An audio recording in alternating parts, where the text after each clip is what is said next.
Dios les bendiga, muchachos, bienvenidos nuevamente a otro episodio más de Hablando sin relajo.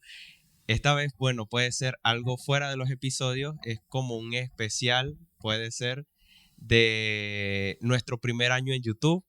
Fue el 14, el jueves pasado, pero fue algo que se nos fue de la mente, no nos habíamos acordado que habíamos abierto el canal el 14 de agosto del año pasado, pero subimos nuestro canal el 1 de septiembre, así que tal vez tenemos un poquito más de tiempo para subir algo más por el primer video también.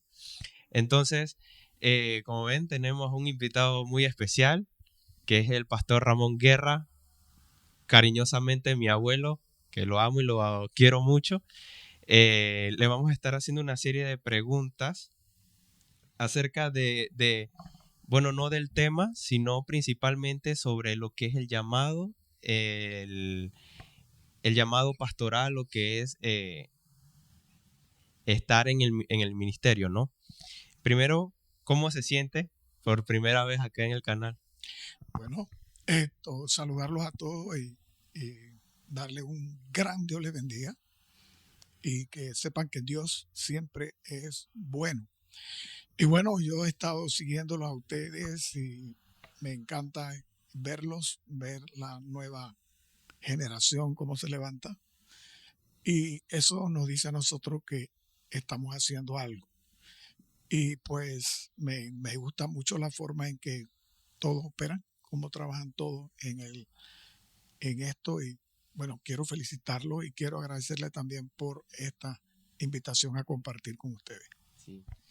Él ha sido nuestro filtro a principios del programa, que siempre nosotros le presentábamos temas cuando estábamos todos juntos, le presentábamos temas o preguntas o algo así, si estaba bien decirlo, si estaba correctamente bíblico en algunas situaciones. Él era el que nos ayudaba antes de sacar cualquier episodio, pasar por ese filtro que es, pues, además de ser mi abuelo, nuestro pastor en la iglesia Centro Familiar Bethesda. Y bueno, para iniciar a esta entrevista, pues unas preguntas sencillitas, lo que usted puede definirse usted como persona, no tanto como pastor, sino como persona. ¿Quién es Ramón Guerra? Bueno, la vida mía siempre ha sido muy activo. Toda mi vida desde joven fui una persona muy resuelta para hacer mis cosas y decidido. No, nunca fui una persona de dar vueltas para lograr algo. Y en todas las cosas, hasta para ser novia de tu abuela. Sí, fui muy decidido y hasta el día de hoy, bueno, antes era muy impetuoso, ahora los años me han hecho pues bajar un poco la velocidad, pero mi vida era una vida de todo para allá y hacerlo ya. Yo no buscaba la forma de hacerlo y hacerlo, punto. ¿Cómo? No sé, pero se hacía. Y pues sí, así yo defino mi vida, una vida de resolver ya. Y como pastor, ¿usted cómo se describiría? Si fuese a describirse a usted mismo, yo sé que muchos hermanos describen muy bien al pastor, pero usted como pastor, ¿cómo se describiría? Bueno, yo pienso que como pastor, pues he aprendido a usar mucho de la misericordia. La misericordia es uno de las facetas de la vida de un pastor que debe estar bien vinculada en uno. Porque Jesús dice, sed misericordioso como vuestro Padre Celestial es misericordioso. Luego la Biblia dice la Biblia en Santiago, que la misericordia, el que practica la misericordia, el día que le toque será juzgado con misericordia. Y luego dice la misericordia triunfa sobre el juicio. Y entonces yo trato de pastorear y he tratado de pastorear toda la vida bajo el paraguas de la misericordia. Ser misericordioso con las ovejas, con los que fallan, no ser duro. He tratado de ser un pastor. Quiero explicarles algo. Yo aprendí yo era pastor acá en Maranata y yo viajaba para el Instituto Bíblico en David. Y un, un señor se montó en un carro, en el bus, bien bañadito y todo, pero olía a vaca. Pero él estaba bien vestido. Y entonces cuando él se bajó, allá le dije al portero, le dije, oye, él es, él es ganadero. Dice, sí, ¿cómo te diste cuenta? Le digo, porque huele a vaca. Y entonces aprendí que el pastor debe oler oveja. Entonces, por eso mi vida con las ovejas, yo no soy una persona de saludar a las ovejas desde lejos. Toda mi vida ha sido una persona de acercarme, porque yo creo que el amor de Dios en la vida de uno no solamente hay que vivirlo, sino demostrarlo. Sí, es algo que yo, no simplemente como nieto, sino también como oveja, puedo decir que es cierto, porque yo he tenido conversaciones con mi abuelo acerca principalmente de eso de la misericordia, porque me acuerdo de que fue un día que había regresado, no me acuerdo si era regresando de la iglesia, de la práctica, que justo llegando fue algo que yo le estaba diciendo a mi abuelo. Me cuesta mucho perdonar, me cuesta mucho entender a la otra persona o cómo es ver, ver que igual falla, pues, que hay muchas personas que han tratado de ser zancadillas para mi vida, para nuestra vida en familia, que no me dejaba como dejar eso atrás, pues, y perdonar. Y es algo que sí, no simplemente en sus prédicas, lo que dice, lo que habla acerca de la misericordia, sino también a nosotros como familia. Y es algo que he podido poco a poco llevar, poco a poco aprender, de que la persona puede ser que siempre tenga algo del por qué hizo las cosas, no simplemente por hacerlas. Todos pecamos, todos fallamos y hay que tener esa misericordia, no ser tan duro, no ser tan eh, Tan, fáciles a tan juzgar, cortante. Sí. cortante también, exactamente. Y bueno, enfocándonos ya de lo que es el presente, podemos ir hasta el pasado, lo que fue su niñez, lo que fue su juventud, si tiene algún recuerdo acerca de su vida, algo que marcó su vida, algo que en su niñez, pues tal vez puede ser dentro del ministerio o fuera del ministerio, algo que le ha marcado su vida. Bueno, relacionado con el ministerio, esto, yo desde niño tenía quizás 6 años por ahí. Yo recuerdo mucho a mi abuela, la mamá de mi papá. Ella todos los domingos iba a misa. Y entonces yo me iba con mi abuela para misa. El sacerdote todos los domingos pasaba a recoger a mi abuela allá por la casa, en Bambito, para dar misa en Cerro Punta. Eso era todos los domingos, todos los domingos. Entonces, cuando yo veía al sacerdote allá arriba con su sotana y eso, yo decía, oye, yo quisiera ser padre. Pero sí llegué a ser padre, pero de familia. Pero lo que yo veo es que desde niño a mí se me marcó mucho la fe. Yo no tenía temor para moverme en la noche a diferentes lugares porque mi abuela, como buena católica, me decía que el ángel siempre iba conmigo guardándome. Dice que hay un ángel que me guardaba y que no tuviera temor nunca. Y cuando yo salía, yo siempre salía, aunque me daba temor, yo sabía que el ángel de Dios iba conmigo. Porque eso me lo presentó mi abuelo y mi abuela, y creo que ella influyó mucho desde niño en lo que es la fe mía hoy. Una de las cosas que a mí me gustaría que usted contara también es acerca de, que se lo ha dicho en las prédicas, acerca del árbol que usted veía de niño. También Sí, es muy buena esa anécdota sí. también. Lo que pasa, yo tenía como quizás 6 años, sí, 6 años. Y mi papá y mi mamá vivíamos en una finca que tenía mi abuelo muy bonita. Y entonces yo salí al frente de la casa, había una plaza muy bonita. Y yo me fui por la plaza hacia bastante lejos. Y entonces cuando yo llegué allá, yo vi un árbol. Un árbol como si fuera un árbol de aguacate, pero con un montón de hojas, bien nutrido en hojas, muy bien formadito, y tenía frutas. No puedo describir cómo eran las frutas, pero tú sabes que la impresión de todo niño siempre es, yo voy a comer. Y entonces me fui para el árbol, digo, yo quiero comer esa fruta, pero cuando yo llegué al árbol hay una persona ahí. Y entonces él me preguntó que yo qué iba a hacer. Yo le dije, no, yo quiero coger fruta. Y entonces el Señor me dice, tú no puedes comer de esa fruta ahora, pero llegará el día en que tú la vas a poder comer. Y bueno, yo después de eso regresé a mi casa y al día siguiente nuevamente regresé al mismo lugar y el árbol no estaba. El árbol que yo había visto no estaba allí.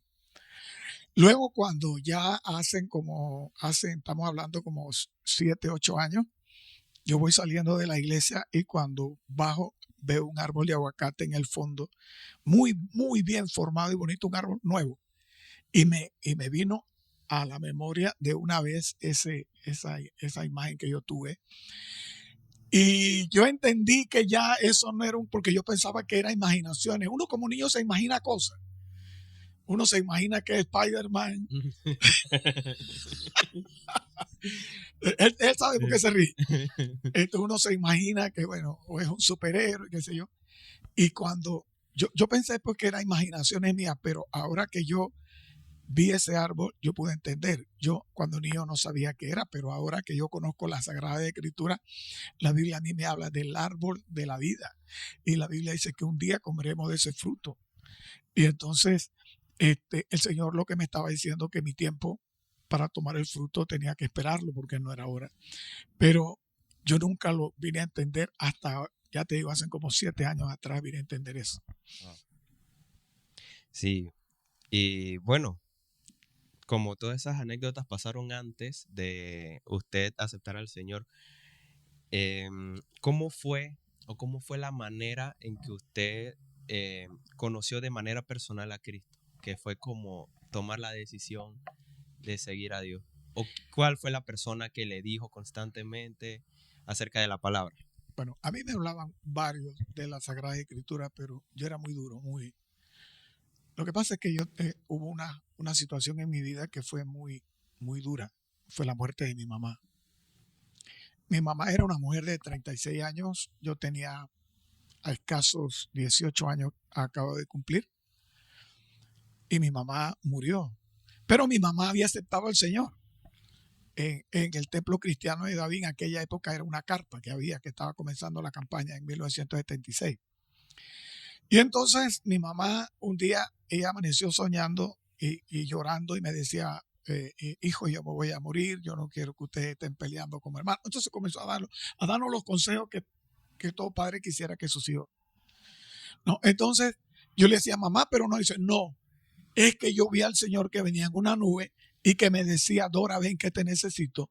Y yo me iba con él y yo me fui con él, así que yo sé que yo me voy a morir. 3 días después mi mamá cayó enferma y no hubo quien la levantara y mi mamá falleció. Entonces yo cogí odio. Yo odiaba las cosas de Dios, las odiaba.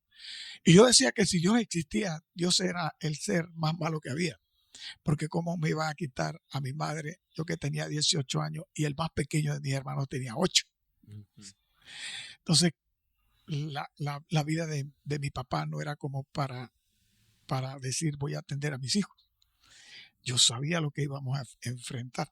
Entonces yo digo, Dios no existe. Entonces yo peleaba mucho con Dios. Pero ahí con mi suegra, leyendo la Biblia en la noche que hacían algunos cultos familiares, una noche yo tuve un sueño y yo pude en ese sueño ver a Jesús. Y veía cómo Jesús defendía a una persona de alguien que lo acusaba. Ese alguien yo nunca lo vi, pero sí vi fue a Jesús en el trono defendiendo a una persona, diciéndole, Él lo que hace, lo hace por mí, para mí.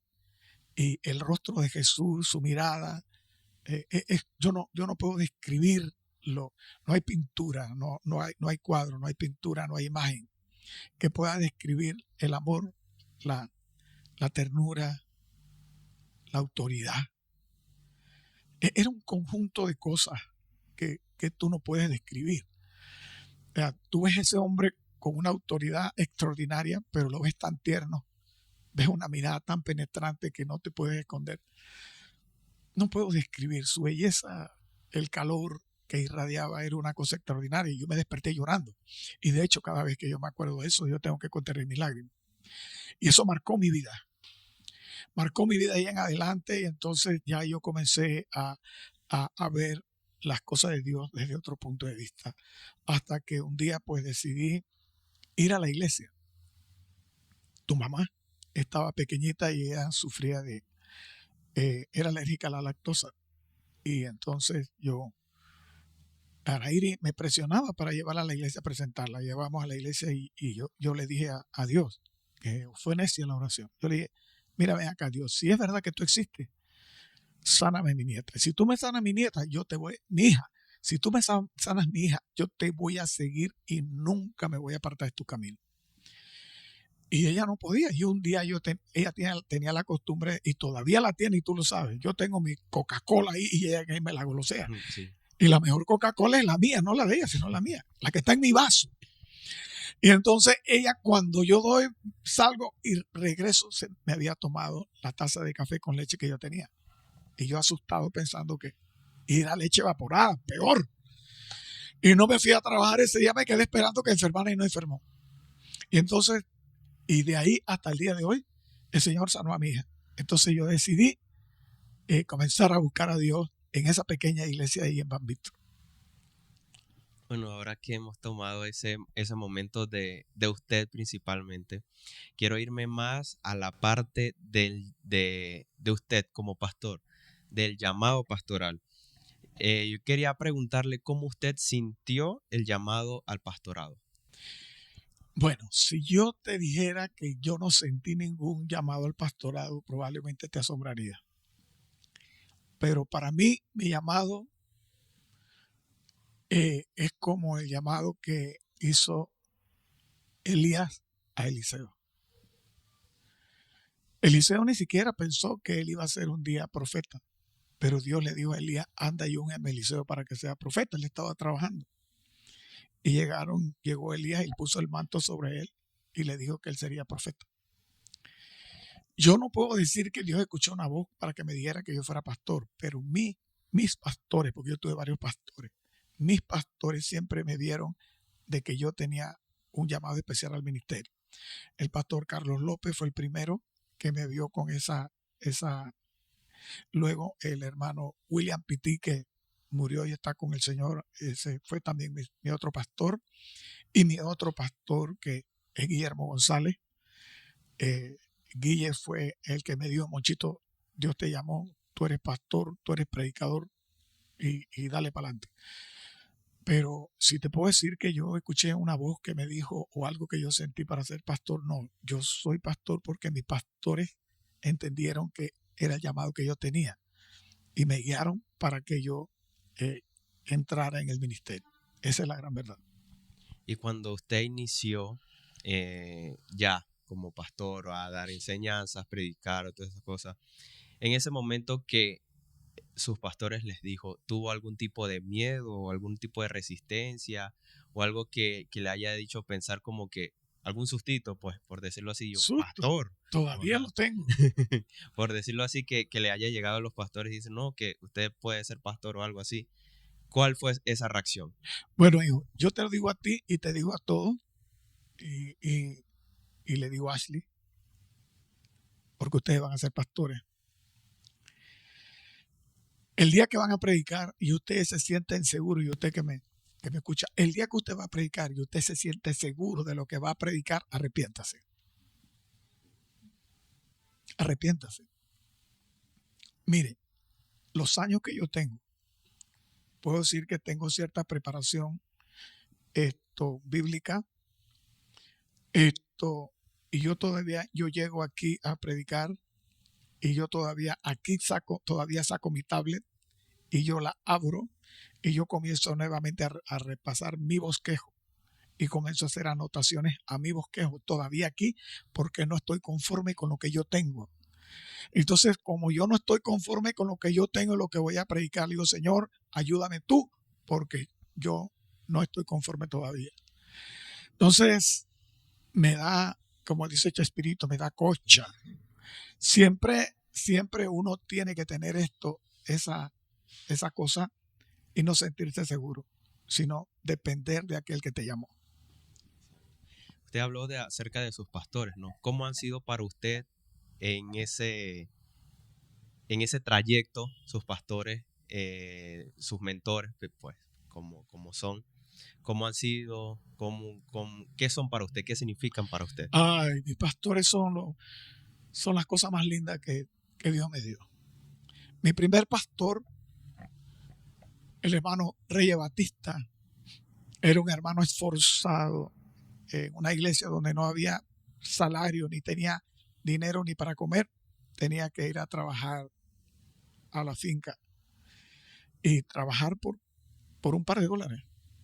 Después, mi segundo pastor fue Carlos López. Me enseñó a ser un hombre para entrar a la iglesia y servirle al Señor, siempre andar bien elegante. Luego mi otro pastor fue William Pitti, un hombre que se desvivía por sus ovejas. Y luego mi otro pastor, Guillermo González, un hombre de alabanza, de adoración, de glorificar a Dios aún en medio de la prueba. Cada uno de ellos marcó mi vida de una manera maravillosa. Cada uno de ellos. Qué bonito escuchar que varios distintos pastores tengan algo en especial distinto, que hayan sido como literal como maestros. Uno le enseña de esto, otro le enseña de otro, a ser el pastor que es hoy en día. Y podemos hablar también acerca del Centro Familiar Bethesda, que anteriormente se llamaba Templo Bethesda. ¿Por qué el cambio a Centro Familiar Bethesda? Bueno, en realidad el asunto nació porque nosotros queríamos, bueno, tú más que nadie sabes cómo nos desarrollamos nosotros como pastores en nuestra iglesia. Yo creo que hay mucha gente que ha llegado a nuestra iglesia y se extraña la forma en que nosotros nos tratamos como miembros en propiedad en la iglesia. Tú llegas a la iglesia que hay personas que a veces ni te saludan. Y los pastores a veces salen y se meten a la oficina y no saludan a nadie. Y casi que hay que pedir permiso para acercársele. Y yo no quiero ser un pastor de oficina, yo quiero ser un pastor que huele a oveja. Y para oler a oveja, usted tiene que estar cerca de las ovejas. Entonces, en Panamá, pues, siempre ese calor de familia entre nosotros era algo maravilloso. Entonces, cambiamos el nombre por eso, porque queríamos, no solamente somos hermanos en Cristo, somos la familia de Dios. ¿Y cómo fue que nació Centro Familiar Bethesda, principalmente en Panamá? Bueno, yo estaba en Aguadulce y yo le había dicho al Señor que yo no le iba a poner más pero, porque el Señor hace tiempo me estaba pidiendo moverme para Panamá, pero yo siempre me negaba. Pero una madrugada yo estaba con mi guitarra cantando y alabando al Señor. Y yo le había dicho al Señor, que sea tu espíritu el que me lleve donde tú quieras. Y yo le dije, Señor, ayúdame a hacer tu voluntad. Yo quiero hacer tu voluntad. Enséñame. Y en eso, en lo que yo estoy tocando, yo veo que se desprende una hoja seca del árbol y esa hoja cae. Y luego hay como un remolino y levanta la hoja y la mueve y la pega a un lugar. Y luego de ahí la vuelve a levantar el remolino de aire y la lleva y la pega a la pared, no, al alambre, un alambre ciclón que había ahí. Se pegó la hoja y se quedó. Y luego yo siento que son una de las pocas veces que yo puedo decir que Dios me habló, porque eso de que Dios me dijo todos los días es un lío, pero sí sé que Dios me habló ahí. Me dice, ¿viste caer esa hoja? Esa hoja pensó que iba a caer ahí, pero el viento la llevó y la dejó donde el viento quiso. Así es todo aquel que quiera hacer la voluntad mía. No va donde quiere, sino donde el Espíritu lo lleve. Y arranqué a llorar ahí en la madrugada, eran como las 5:30 de la mañana, y sentado en la hamaca afuera, y dejé la guitarra y me puse a llorar y a llorar y a llorar y a decirle, Señor, gracias, gracias, gracias. A los 15 días vino el reverendo Lowell David, de quien tengo recuerdos hermosos. Yo creo que no ha habido un negro más lindo que ese negro. Es una hermosura de pastor. Me dijo, Monchi, yo quiero que vayas para Arraiján, quiero abrir una iglesia en Arraiján. Y yo le dije, donde usted quiera. No pasaron 15 días. Y de una vez me mandaron y así nació Centro Familiar Bethesda en Panamá. ¿Y algún desafío, algún que haya hecho a la hora de abrir esa iglesia? Bueno, hablando de desafío como tipo, pasó esto, o una persona quiso hacer algo, o algo así en específico, alguna dificultad que haya pasado para abrir la iglesia. Bueno, tuvimos una guerra grande ahí con los vecinos que no querían que se abriera la iglesia allí. Esa iglesia se abrió allí con muchas bendiciones de Dios. Eso por un lado. Pero bueno, uno siempre sabe que cuando va a abrir una obra, los vecinos son los primeros que van a molestar. Gracias a Dios aquí los vecinos se portaron bien aquí en Volcán, pero en Panamá fue una guerra. Hasta por la televisión salimos y todo. Cierto. Pero gracias a Dios, Dios levantó la obra. Pero una de las cosas más fuertes que pasó allí fue la situación económica de nosotros. Cuando nos fuimos para allá, yo tenía un carro, tenía un Daewoo y lo perdí. Perdí el Daewoo porque no tenía plata para pagarlo. No tenía plata ni para comer, hijo. Yo comía por la ayuda de Dios. Y un día no teníamos nada en casa que comer, nada. Y un pastor amigo mío, se llama Alexis Esquivel, está en Panamá haciendo quincena con la esposa y él escucha a alguien que le dice, hazte una quincena completa y llévasela a Monchi urgente que la necesita. Entonces él dice, yo le voy a preguntar a Ariela. Ariela era la esposa de él. Le voy a preguntar a Ariela. Si Ariela me dice que sí, esa voz es tuya. Y se fue y le dijo, oye Ariela, mira, me pasó esto. Y te dice, anda, corre, busca una carretilla porque ese hombre necesita eso, corre. Y ella corrió y buscó la carretilla y comenzaron a echar en la carretilla y no dejaron nada de echar. Hasta fósforo echaron. Hasta fósforo, no dejaron nada. Y cuando llegaron, no encontraron nada en la refrigeradora. Solamente un galón de agua había en la refrigeradora. No había más nada. En la despensa no había nada. Y me preguntó llorando ella y él llorando, Monchi, ¿cómo tú haces para vivir? Y yo le digo, yo vivo porque todavía hay hombres y mujeres de fe que escuchan la voz de Dios para bendecirme. Amén. Sí, esa era también parte de otra pregunta que justo quería rellenarla con la primera. Pero ahora viendo cómo ha crecido Bethesda, cómo ha crecido a tantos lugares, tanto aquí como en Volcán, como la iglesia Nove, que es algo que muy pocos pastores, Cuna. Sí, Cuna. Cuna, sí, que como estoy acá cerca ahora, pero sí, la iglesia Cuna, eh, es poco de saber, pues, de que el Centro Familiar Bethesda tenga una iglesia hija, Cuna, donde se predica, se lee la Biblia. Exitosa. Muy bien, entonces quería preguntarle en tanto Bethesda como las otras iglesias hijas, ¿cómo ha visto ese crecimiento o ese cambio a largo desde que usted inició hasta actual? Mira, yo me siento muy, no sé si utilizar la palabra orgulloso, porque no sé hasta dónde no esté bien, pero hablando de orgullo santo, me siento muy orgulloso de esa iglesia. Esa iglesia nació dentro de Bethesda misma. O sea, esa no fue un punto, no fue una iglesia que se fue a abrir en un lugar, no, esa iglesia nació dentro. O sea, nace, la iglesia Cuna nace directamente en el vientre del Centro Familiar Bethesda. Porque yo tenía una cantidad de hermanos Cunas que estaban congregándose con nosotros y comenzó a crecer el número de hermanos Cunas. Y entonces yo tenía ahí un hermano que cuando llegó, yo de una vez digo, este hombre puede ser un buen hombre de Dios. Y comencé a trabajar con él. Y entonces le dije, ven acá, ¿por qué no trabajamos con la iglesia Cuna y nos tenemos cultos jueves y domingos? Creo que era que teníamos los cultos en la noche. Uh-huh. Y entonces abrimos los cultos jueves y domingos. Y lo puse a él como pastor. Y comenzó la iglesia a crecer. Ahora la iglesia Cuna tiene un nombre en Cuna que Sí, bueno, ahí se sabrá aquí. Sí, ese es un Ojalá haya alguien allá que pueda decir Sí, que sea de allá, de esa iglesia y pueda comentar en el video qué nombre es sí. en sí. Pero sí es esto. Ellos tienen, significa casa de oración, la iglesia de ellos.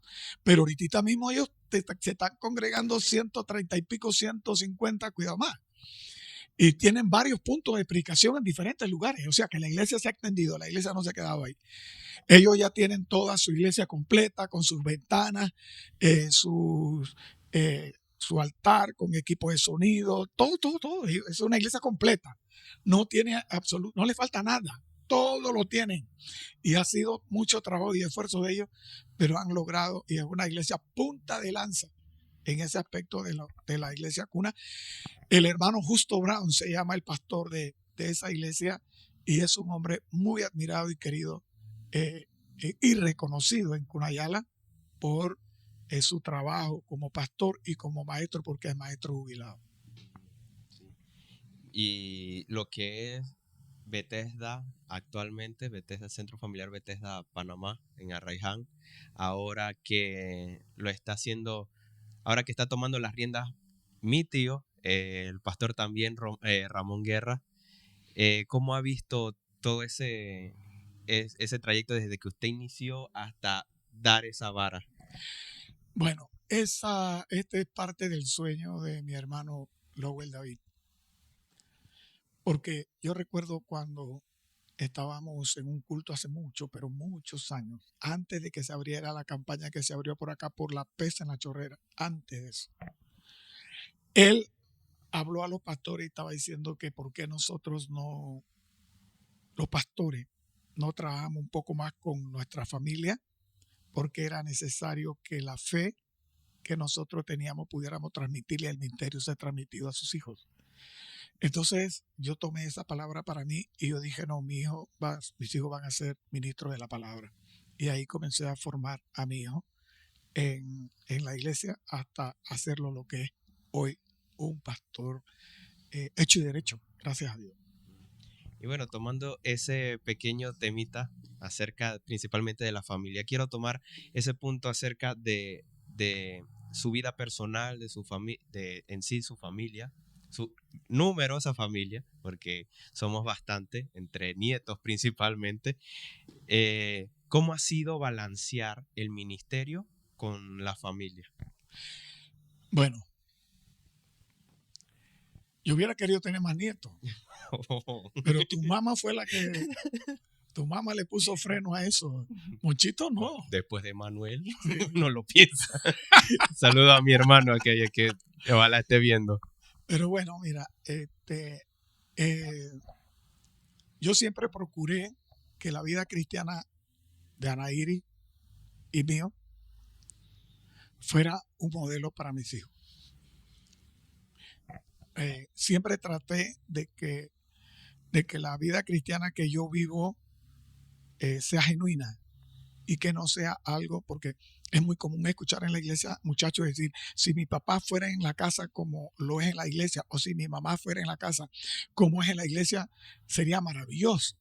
Entonces, yo traté por todos los medios, primero, de ser modelo en oración, modelo en ayuno, modelo en asistencia a la iglesia, modelo en trabajo para Dios. O sea, traté por todos los medios que mis hijos vieran en mi vida un hombre entregado al ministerio, un hombre entregado al Señor.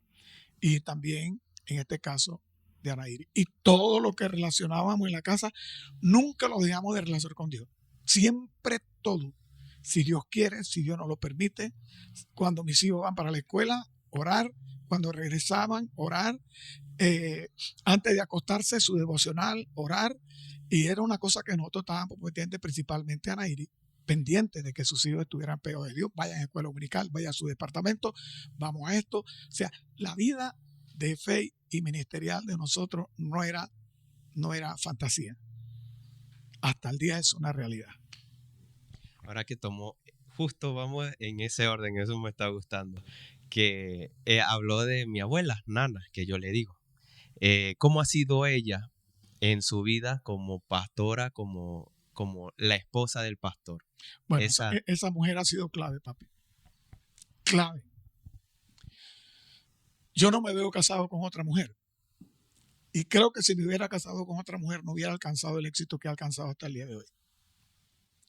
Detrás de un gran hombre de Dios hay una extraordinaria mujer. Y yo puedo decir eso de mi esposa. Puede tener debilidades como todas las personas, y yo las tengo. Y ella pues es una mujer de carácter fuerte. De carácter fuerte. Ella es la que, yo le llamo la 40, la Magnum 45. Ella es la que, por lo menos si yo hago algo, o por lo menos aquí estoy grabando algo que a ella no le gusta, dice, Monchi, ¿por qué dijiste eso? ¿No? Ella, tú sabes. Sí. Ella cada rato me dice, tu papá metió las patas otra vez en el altar.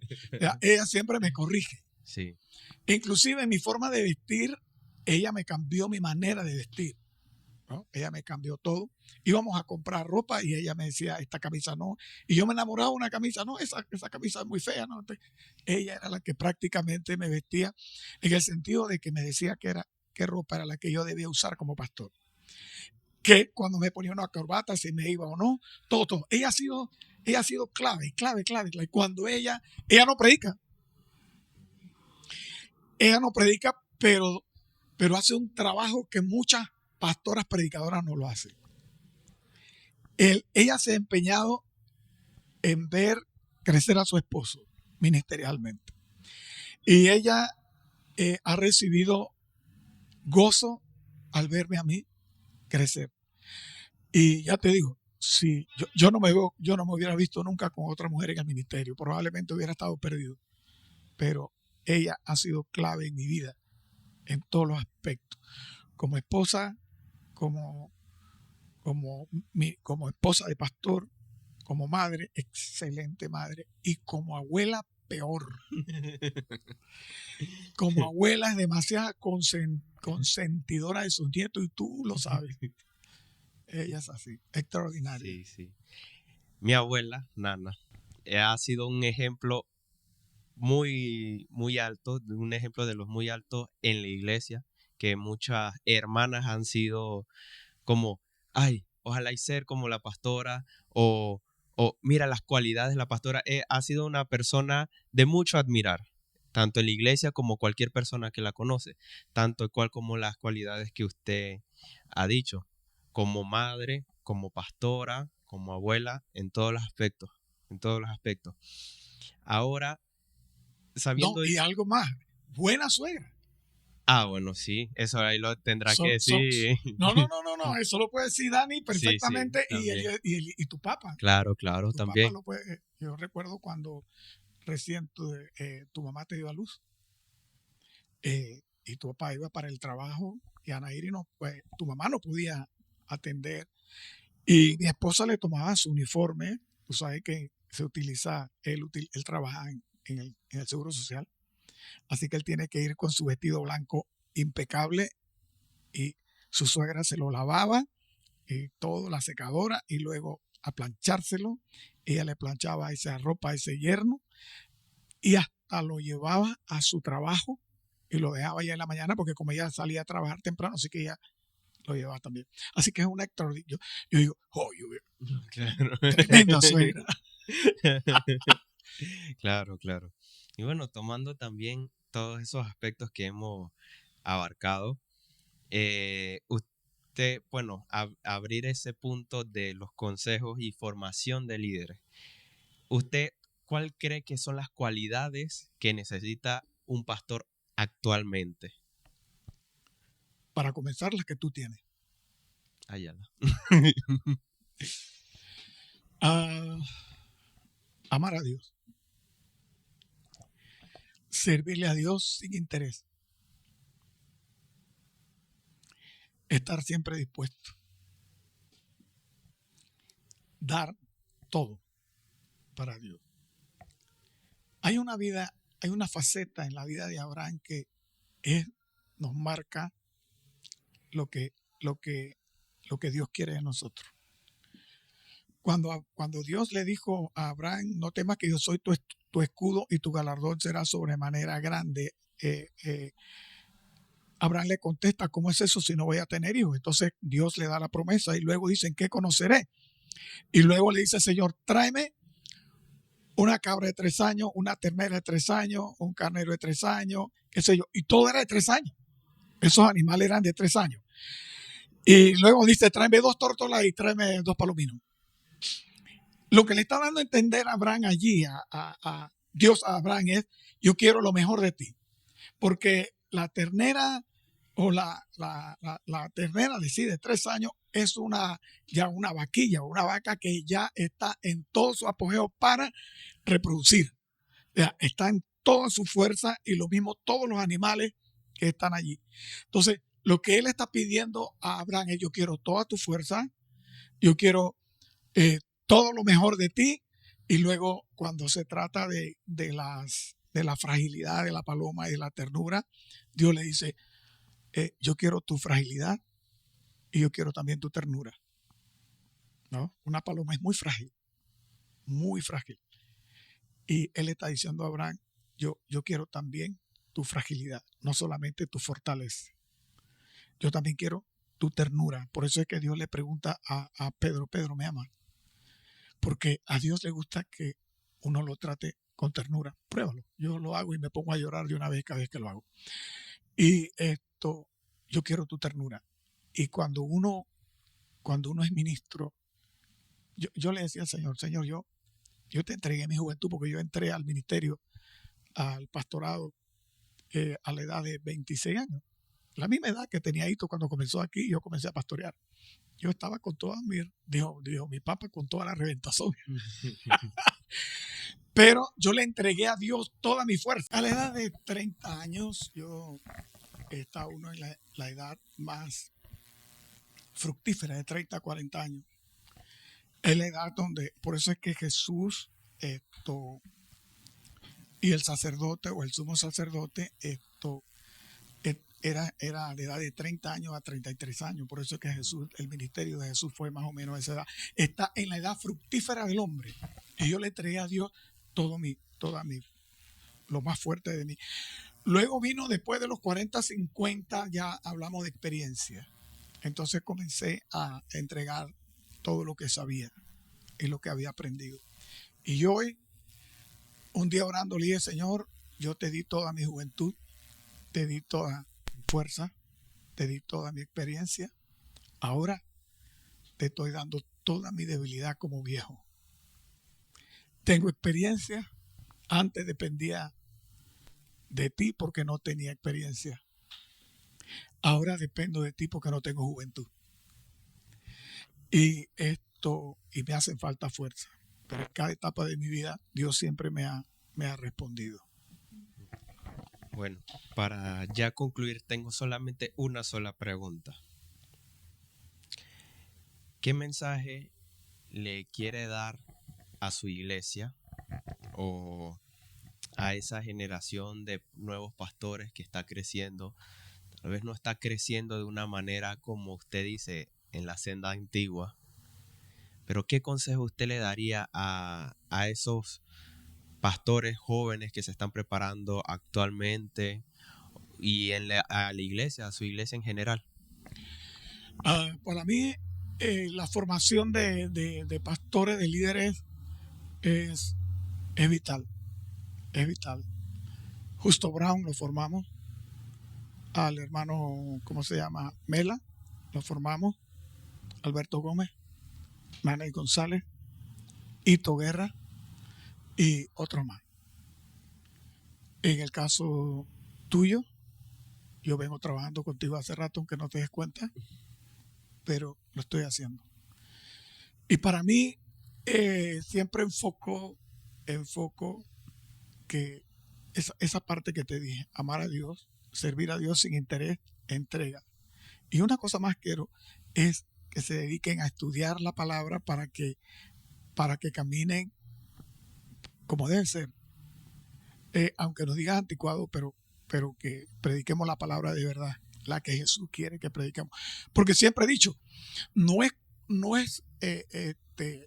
como yo digo, sino es como la Biblia lo dice. Ser un pastor de que va a hacer lo que la Escritura dice y no lo que yo pienso que dice la Escritura. No sé si me estoy explicando. Entonces, en la formación de ustedes como ministros jóvenes que van a levantarse, amen a Dios, amen el ministerio, entreguen todo lo que tienen porque no podemos quedar sin entregar nada y serle fiel a Dios en todos los aspectos. Y ahí Dios va a hacer la obra. Porque una de las cosas que estamos viendo ahora con la juventud que se levanta es que están viendo pastores de éxito, están viendo pastores de gran envergadura, pastores que brillan, son luminarias enormes, pero a veces ellos alumbran no para hacer luz a la gente, sino porque ellos quieren brillar. Y tú no puedes brillar para brillar. Tú tienes que brillar para que otros sigan esa luz. No con el propósito de brillar como un artista. No, nosotros no somos artistas ni presentamos un show. Nosotros somos una voz que clama en el desierto. Eso es lo único que somos nosotros. Y es lo que quisiera que todos ustedes sepan, que nosotros los ministros solamente somos una voz. Bueno, con esto podemos ya concluir esa pequeña entrevista. De verdad es un gusto y un honor tenerlo acá, que haya contado su experiencia, que haya contado hasta lo más personal de usted. Y pues el último consejo que usted dio es pues, bueno, porque aunque se haya dicho años atrás, Cristo viene. Y Dios todavía tiene esa misericordia de esperarnos, de que en realidad nosotros nos arrepintamos para poder irnos con Él. Amén. Y no simplemente por prepararse o por ser como muy estricto en esa área de prepararse ni nada de eso, sino es que está liderando un pueblo, liderando unas ovejas que con cualquier cosa son fáciles de hacer perder. Y es muy difícil de que, y sé lo que es difícil es mantener el redil de ovejas ahí.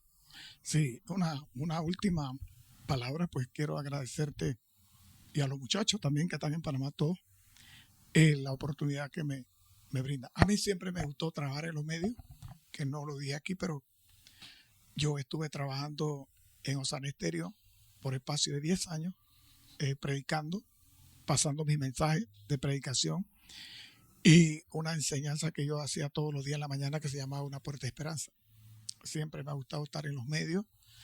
Esto ahora es que no lo hago, pero las veces que quiera que estemos acá y si somos de bendición para algún tema que podamos desarrollar, aquí vamos a estar siempre. No, claro, usted es bienvenido a cualquier episodio, la verdad.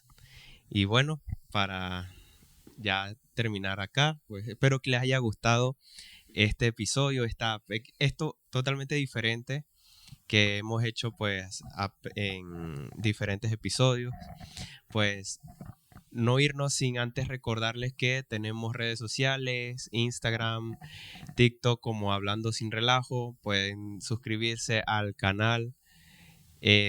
Solamente es un toque, activar la campanita, estar atentos. Siempre subimos videos a las 5 de la tarde, los jueves a las 5 de la tarde, para que no se pierdan más de estos videos. Y pues nuevamente gracias por el tiempo que nos ha regalado para este video. No, estamos para servir siempre. Y bueno, eso ha sido todo por el episodio de hoy. Que Dios me los bendiga y nos vemos el próximo jueves.